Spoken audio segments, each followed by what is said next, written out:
Okay, so now I'm gonna test out my bomb.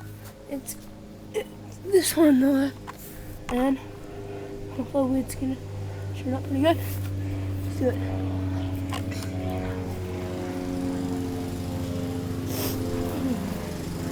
Oh, also when you're done, you might get speckles of vinegar all over your thing. Just get a hose wash now. And do you want it in the street? Just want to right there.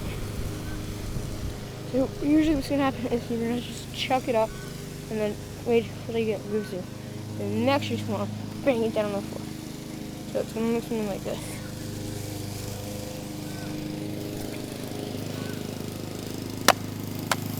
Not gonna look so. And then final step. And I don't know if you saw that, but it nailed me right in the foot, apparently. And it left over here. Whew, I hurt. What about tapping? Oh, but blew up half part of the street.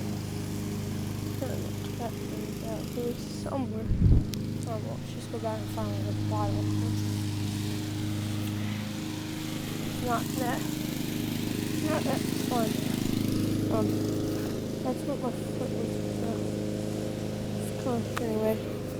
That vinegar all over. The bottle from there. Shot all the way back into the bush. And already got infected.